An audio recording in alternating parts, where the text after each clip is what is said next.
ప్రజా సంకల్ప యాత్రలో భాగంగా ఈటెల రాజేంద్ర శుక్రవారం తొర్రూరు సభలో ఏర్పాటు చేసిన సమావేశంలో మాట్లాడారు. రాష్ట్రంలోని కాంగ్రెస్ ప్రభుత్వం ఎన్నికల మేనిఫెస్టోలో పొందుపరిచిన వాగ్దానాలన్నీ అమలు చేయాలని డిమాండ్ చేశారు. అలాగే మోడీతోనే దేశం సురక్షితంగా ఉంటుందని, దేశం మరింతగా అభివృద్ధి చెందాలంటే బీజేపీని మరోమారు గెలిపించాలని ఆయన అన్నారు.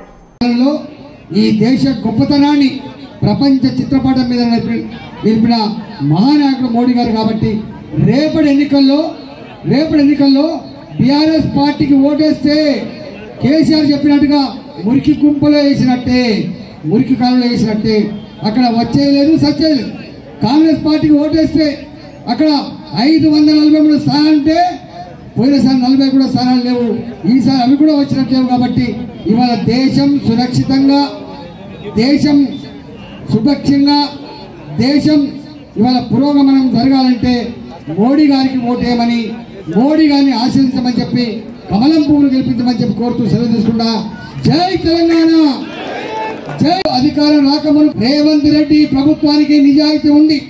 ఇక్కడ జరిగిన అక్రమాలలో కనుక దోషులు తేలితే శిక్ష పడాలంటే సిబిఐకి అప్పచెప్పాలని చెప్పి ఆనాడు ఏవైతే కోరినవో తక్షణమే అప్పచెప్పకపోతే కనుక నిన్ను కూడా అనుమానపడే పరిస్థితి అని చెప్పి ఈ ప్రభుత్వాన్ని హెచ్చరిస్తూ ఉన్నా.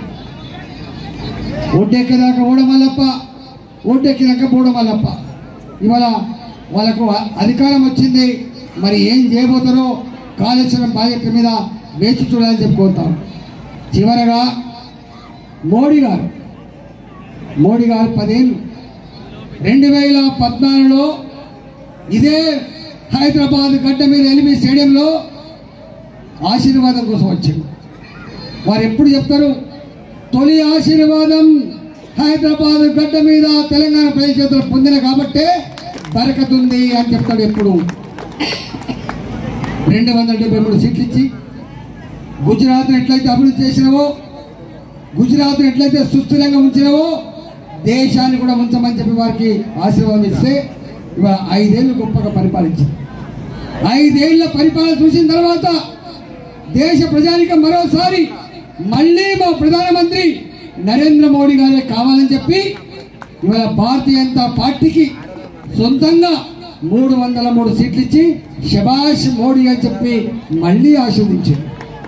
ఇవాళ మనం చూస్తా ఉన్నాం, తెలంగాణలో ఎక్కడికి పోయినా జాతీయ రహదారులు 100 కిలోమీటర్ల స్పీడ్తో పోతున్నాం. ఒకనాడు గతుకుల రోడ్లు హైదరాబాద్ పోవాలంటే 4 గంటలు 5 గంటలు, ఇవాళ హైదరాబాద్ పోవాలంటే 2 గంటలలో పోగలిగినటువంటి ఇవాళ నేషనల్ హైవేస్ ని నిర్మాణం చేసినటువంటి గనుడు నరేంద్ర మోడీ గారు. ఇవాళ మొత్తం 65 సంవత్సరాల కాలంలో 65 ఏళ్లలో ఎన్ని జాతీయ రహదారులు నిర్మాణమైనాయో ఈ 10 సంవత్సరాల కాలంలో నరేంద్ర మోడీ గారి కాలంలో అంతకంటే ఎక్కువ జాతీయ రహదారులు నిర్మాణం చేసి ఇవాళ ఇన్ఫ్రాస్ట్రక్చర్ రంగంలో గొప్ప అద్భుతం చూపించినటువంటి నాయకుడు నరేంద్ర మోడీ గారు. మనం ఎరువుల కోసం లైన్లు కట్టేది, పొద్దున పోయిన రైతు సాయంత్రం వరకు కూడా ఎరువుల బస్తాలు దొరకకపోతుండే. అలాంటి రాష్ట్రంలో మూతబడ్డ రామగుండం ఎరువుల కర్మాగారాన్ని ఇక్కడ అధికారంలో లేకపోయినప్పటికీ కూడా, ప్రతిపక్ష పార్టీ అయినప్పటికీ కూడా 6,300 కోట్ల రూపాయలతో ఆ రామగుండం ఎరువుల కర్మాగారాన్ని నిర్మించి ఇవాళ తెలంగాణ రైతులకి ఎక్కడ ఎరువుల కొరత లేకుండా అందించిన నాయకుడు నరేంద్ర మోడీ గారు.